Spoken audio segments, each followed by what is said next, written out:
We're moving on now to the implementation study led by Laura Desimone at the University of Pennsylvania.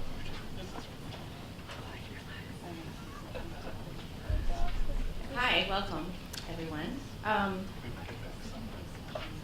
make sure I know how to use that. So I'm going to present some findings from our survey analysis. And right now we have conducted analyses from Texas survey data and Ohio. And very soon we'll be looking at Kentucky. And we're going to be administering surveys in Massachusetts and California this year. So you'll have this exciting data to look forward to.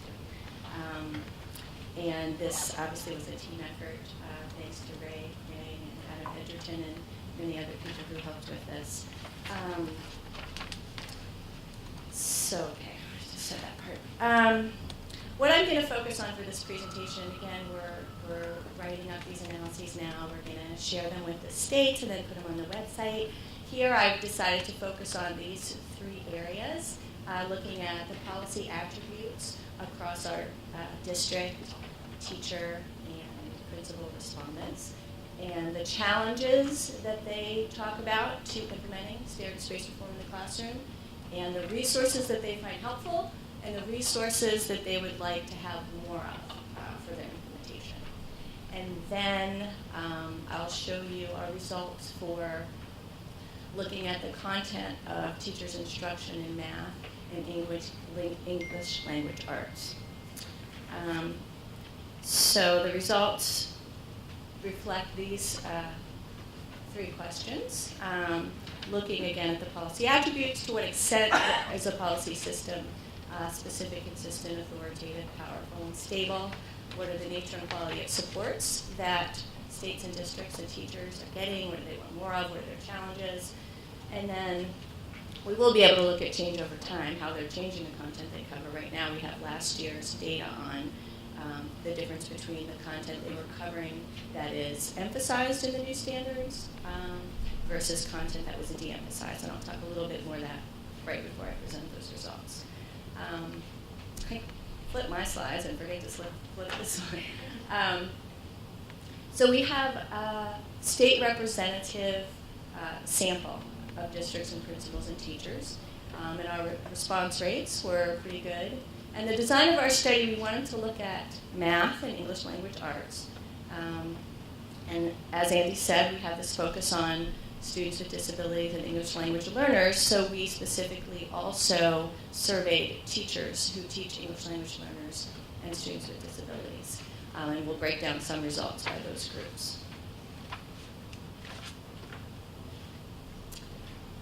So this shows, for Ohio, how district principals and teachers responded to a series of questions about each of the policy attributes on a scale of 1 to 4, where 1 was the lowest. 1 would be not at all aligned for consistency, for example, and 4 would be elements of the system were strongly aligned. But each one of these has multiple items that are measuring it to create a scale, so it's not just one single item. And in Ohio, as you can see, I'm just going to highlight a couple of things from each of these slides. There's a lot of detail here, but just a couple of main takeaways from each of these. So here it seems like the way they rate the policy system is kind of moderate, the range of 2 to 3. And there's some differences among respondent groups in terms of how they're viewing the policy system. For example, districts think that the system is more specific than principals report, and principals think that it's more specific than teachers, for example. So there are differences across respondent groups. That's one takeaway. And then if you look at Texas, sorry.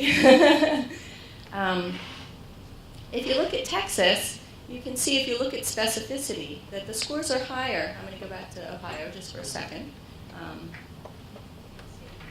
In here. Oh, I went back. Sorry. Okay. So for principals and teachers, it's closer to 2, and for Texas, it's closer to 3.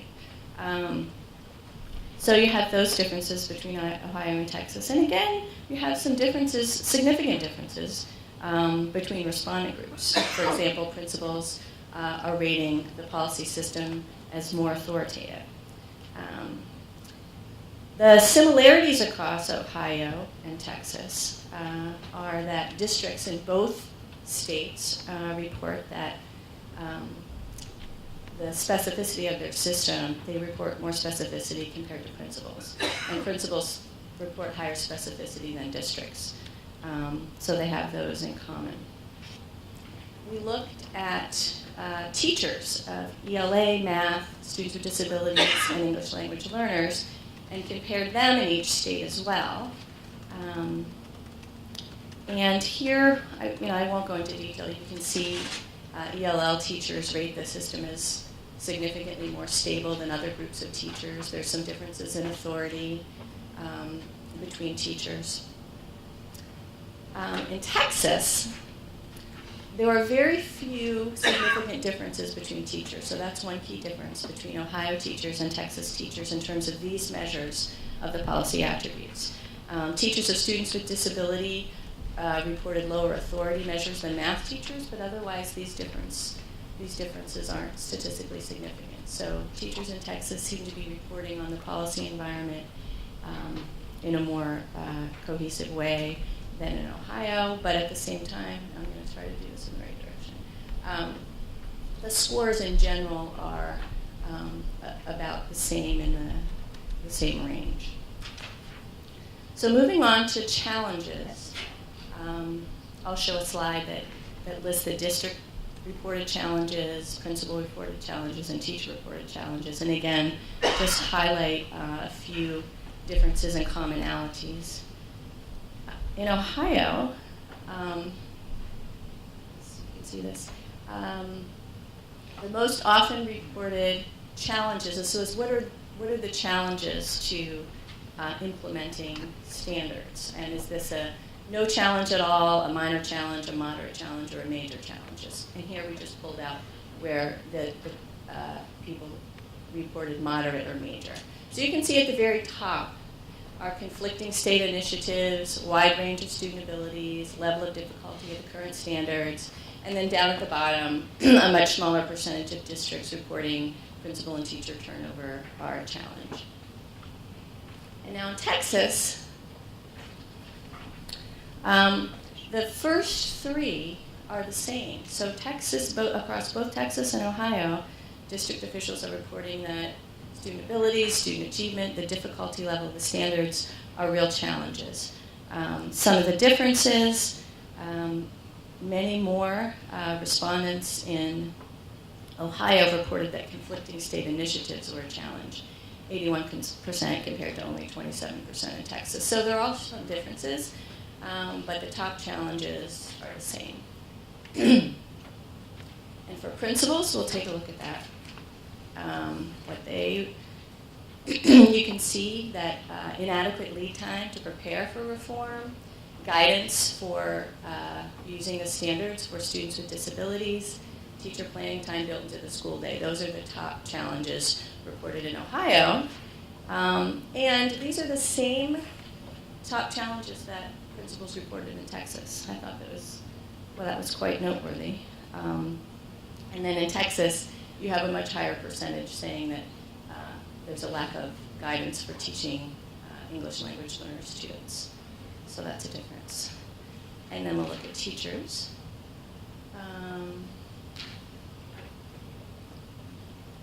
Their challenges here are focused on students and parents here at the top, and insufficient class time, lack of support from parents, inadequate student prior achievement and grades.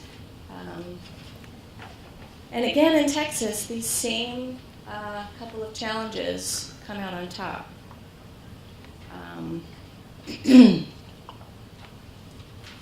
Okay, so on a more positive note, this represents what principals, teachers, and districts reported as useful resources for supporting and guiding them in implementing standards in the classroom.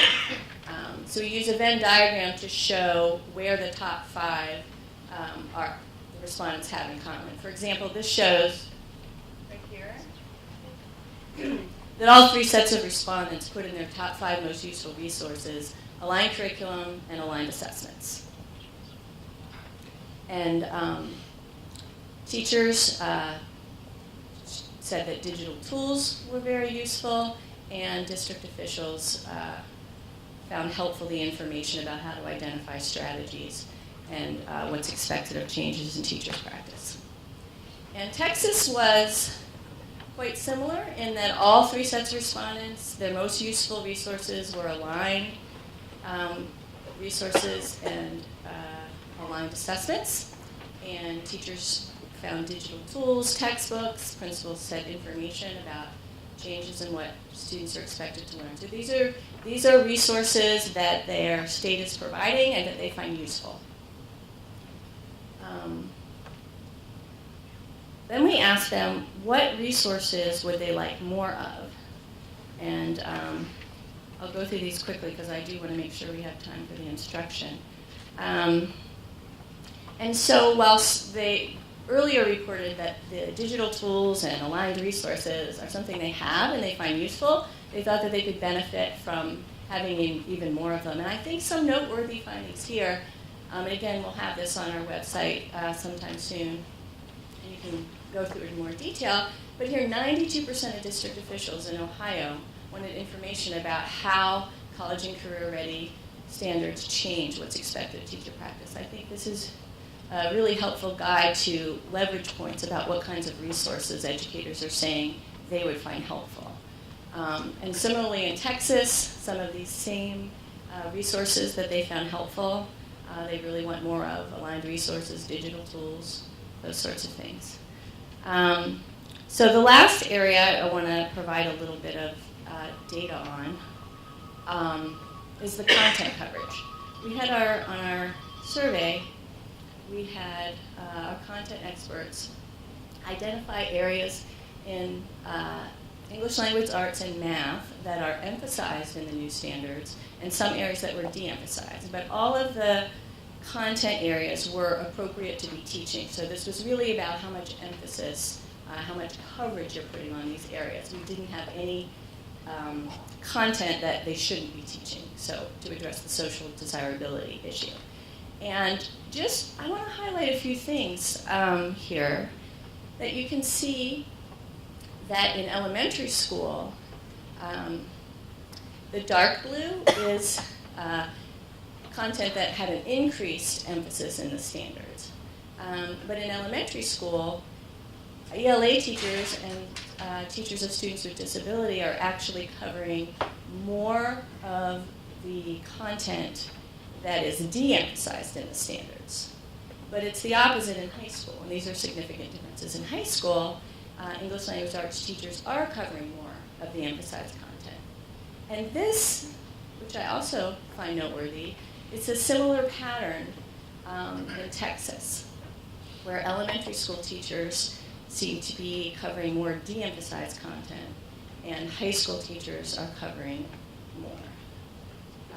And then in math, we have elementary math teachers, both students with disability, teachers of students with disability and math teachers, covering more of the content that's emphasized in the standards, and less in high school algebra. And in Texas, it's a similar pattern, and similar with English language learner teachers as well.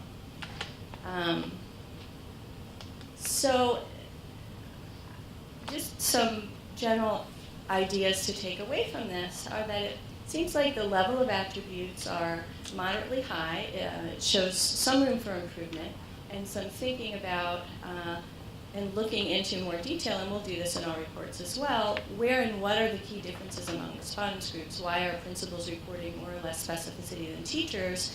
And is that because their policy environment really is different, or is it a communication issue that can be addressed? And in terms of the challenges and resources, we're hoping that identification of these areas can really provide leverage points for identifying what educators are saying they're finding useful and what they really want more of that their states and districts can help provide for them. And in terms of the content of instruction, it really does seem that there are differences among types of teachers and subjects in where they're putting their emphasis and how closely they're following the content of the new standards. And we're going to investigate that more as well. So do you have any questions that we should discuss now? Going back to your initial chart, who you surveyed at the teacher level, am I correct in understanding you surveyed fifth grade math teachers but not fourth grade math teachers? The reason I'm raising that is that in our understanding of how, and I'm not a standards expert, okay? But what I've heard from our math consultants is that the changes, the standards were more aggressive at the fourth grade than they were at the fifth grade. And throw that out, not being the expert, but You mean for ELA and math, or for one subject for math? I don't know if any other states that contribute to that conversation. I was going to say, it's actually fourth grade math and fifth grade. Oh, it's backwards? It's backwards. Yeah. Okay. Fourth grade math and fifth grade ELA. Okay. But I don't know whether that does any, has any implications to your question. I don't know.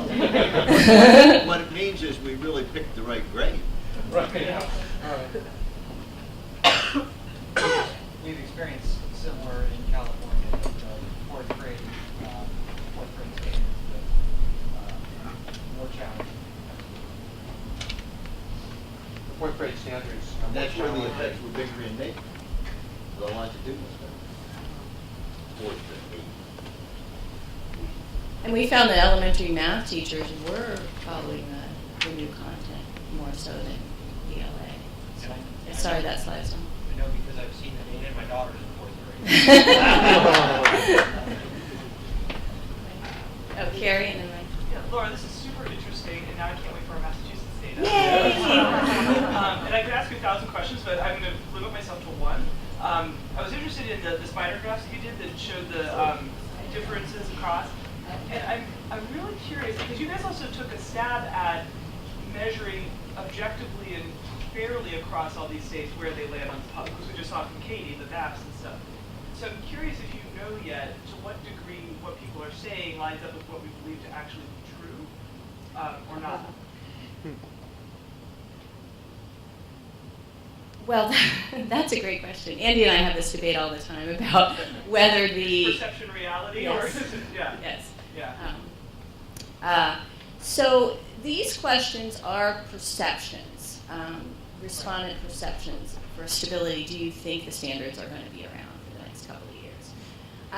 Some of them, and actually this would be an interesting analysis. For some of them, like power, when we ask, are there rewards associated with your behaving in a certain way, implementing standards in the classroom, having your students achieve? We can look to see what is on the books in terms of it doesn't address the more esoteric rewards if your principal puts your name on the front door. Right, or something Says, that's "Way to maybe go." district specific but not state specific. Right, or right. whatever, Yeah. But we certainly could look at the objective measures we have of each of these and see how they play out, and actually I think we should do that. And the one that really made me think that was the one where the ELL teachers stuck out. I think it was in Ohio. Yeah.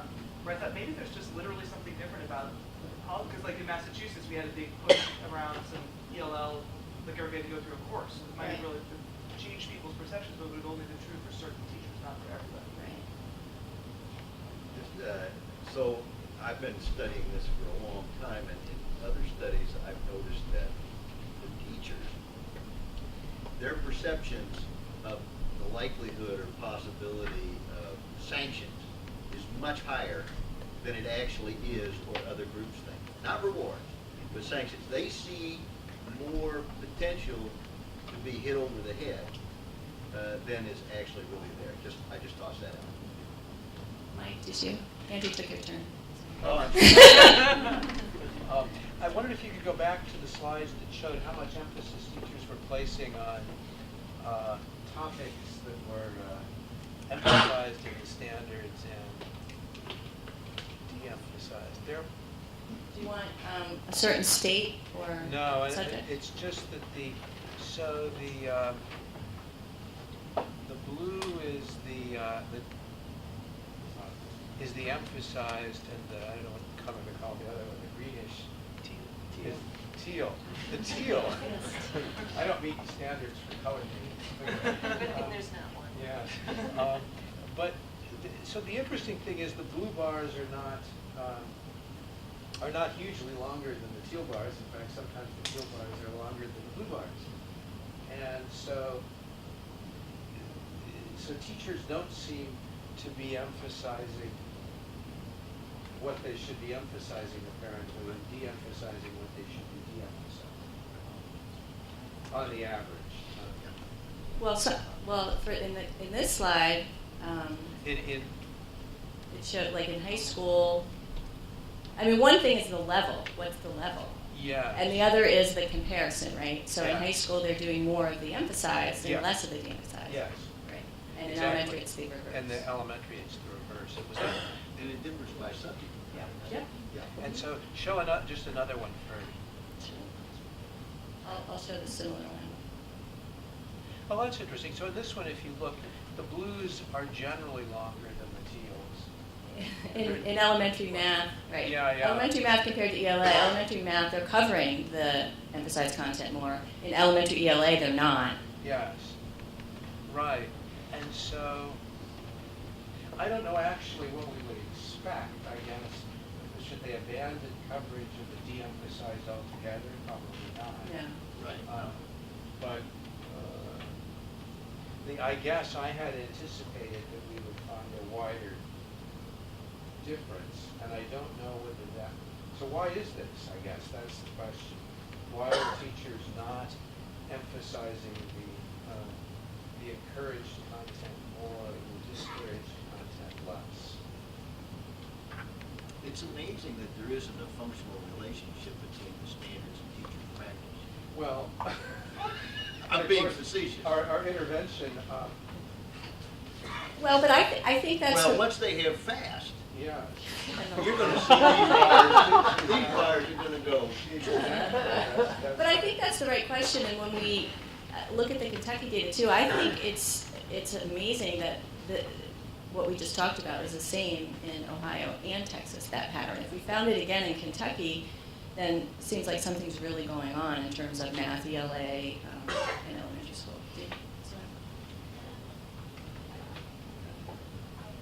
I would just like to address that a little bit. I spend a lot of time in schools and districts in Massachusetts, and bringing in new standards isn't really about teachers digging in and learning them. It's more about compliance and not really understanding all of the language, even though they're beautifully crafted. I think math, I'm an ELA person, but I believe math is much easier for a teacher to dig their teeth into because it's a much more linear, whereas literacy is about 44 standards in high school, and you could be really addressing 35 of those 44 in every single lesson, and having teachers understand what am I teaching for, what is my target at the end of that lesson is really difficult for teachers, and changing the culture, especially some of our veteran teachers who have always done that poetry unit with really poor poetry, they don't let things go. In Massachusetts, I predict high school will flip. It will be flipped. Elementary are more doing the standards in high school. Teachers, we're having a very hard time getting teachers to think about teaching standards and not books. So it's the Romeo and Juliet unit. It's not the unit on literature. So I think it's a culture, a change in culture, that the standards are much more rigorous. And I constantly say to teachers, use the standards for ELA. They're beautifully crafted. The language is student-friendly as well as teacher-friendly. But it's just getting them to dig in and getting administrators to have a good understanding of what the standards are. Principals don't know the standards. So it's hard to look at the Okay, she just made my last statement. Yes, and just your slides about the de-emphasizing and the emphasis is just powerful, because that really clues us into where the gaps are. And it applies to the challenges that you mentioned in regards to principals and teachers having challenges around how to do this work, how to align it, and how to figure out the implementation that needs to happen in the classroom.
diversity task force where we look at educator workforce elements from licensure all the way through. So I know what we're doing in Massachusetts. I am now working with the National Association of Elementary School Principals. So when you say elementary with the emphasis, it just mind-boggling, because we should be working on this continuum of work, and it's not happening for some reason. It's too late for high school to be focusing on the emphasis piece. Well, we can definitely continue these conversations. Doug, do you want to have the last word? I always. So these are two wonderful comments. These last two comments, and I have and they prompt a question, and I'd like to direct it at the exalted author of the attribute, the 5 attributes that's driving all this. These comments suggest to me that there may be an interaction between the particular context, high school versus elementary, Ohio versus Texas, and the relative importance of the 5 attributes. In other words, I'm wondering, Andy, if you could speak a little bit to the question of whether these attributes are generally regarded as equally important, or whether they may differ in their importance depending upon a context, and if they do differ depending upon a context, is it worth exploring that more? That's a great question. I don't know the answer to that. The hypothesis is that all of them are important. Each of them is important, but whether one might be more important than another, or maybe that might vary by context, I don't think there is a literature to address that. It's an interesting hypothesis. I guess from a logical point of view, if you don't have some specificity, if there isn't clarity about what you want people to do, it's a little difficult for the other guys to come into play. And if you have no stability, it's a little hard for if everything's always churning and changing, it's going to be hard to get change. So just from that kind of Neanderthal, simple-minded perspective, I would maybe give the nod to the first and the last. I'd like to just add to that. Andy and I are married, so I'm used to answering for him. But I looked at, maybe a decade ago, the comprehensive school reform literature using this policy attributes framework. And one of the key findings from that was that where there's authority represented by true buy-in and understanding, the reforms were much better implemented and lasted, as opposed to places where power was the primary mechanism for implementation. So that's an example where if you had asked me that question, I might have said I think authority is much more important than power, especially if we're talking about longevity of reform. Because of the persuasion. It sounds like people are pretty interested in these results, which is gratifying. If it's not going to be on the web for months, then is there some way we've got papers? Huh? I think we just want to share it with our state partners. Absolutely. In the next week or two, and then we can have it up, because we're pretty close. So it'll get up quickly once it's been vetted by the states. Yeah, these reports are nearly done. No, I knew that. And some They're reports ready I- to go, yeah. Check our website daily.